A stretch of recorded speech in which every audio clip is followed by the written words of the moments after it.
Hello বন্ধুরা, শুভ দুপুর। এখন আমরা একটি নতুন দল তুলে নেব। আর এই দলটার বাড়ি হচ্ছে মথুরাপুর। তো এই দলগুলোকে বরণ করে নিচ্ছে আমাদের পাড়ার কিছু মহিলারা। আর আমাদের এখানে আমাদের স্যার এসেছিলো পড়াতে, তো স্যারকে আমরা গান শোনালাম, প্রসাদ খাওয়ালাম। তো স্যার এখন বাড়ি চলে যাচ্ছে। আর আমার মা যেহেতু কুলো মাথা নিয়েছিল, তো দেখতে পাচ্ছ এই দাদার খুলিতে হাত দিয়ে এখন এদেরকে আসরে নিয়ে যাবে গান করার জন্য। আর ঠাকুমাটা খুব সুন্দর করে হাওয়া দিচ্ছে। তো এরা হচ্ছে আগের গান করেছিল, তো এরা এখন বাড়ি চলে যাচ্ছে। আর এবার নতুন দল উঠেছে, তো এরা গান করছে। আর এই দেখো ওদের ক্যামেরাম্যান, যেহেতু এরা ইউটিউবে ভিডিও বানায়, তার জন্য এদের ক্যামেরাম্যান এসছে ভিডিও করার জন্য। আর আমার সবথেকে ভালো লাগলো এই দাদুকে। তো তোমরা এই দাদাদের গানটা শোনো, তো কেমন লাগছে সবাই কমেন্ট করে বলবে।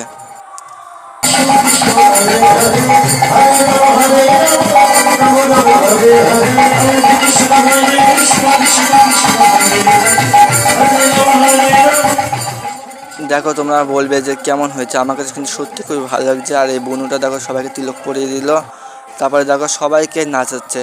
এত সুন্দর গান করলো, তো সবাই নাচতে তো বাধ্য। আর আমাকেও হচ্ছে তিলক পরিয়ে দিয়েছিল, তো তিলক পরলাম। আর আমাদের প্রভু দেখো বাড়ি চলে যাচ্ছে এখন। তারপরে আমাদের প্রসাদ দিল, তো প্রসাদ খেয়ে নিলাম। আর পরবর্তী ভিডিও তোমাদের সঙ্গে দেখা হবে। তো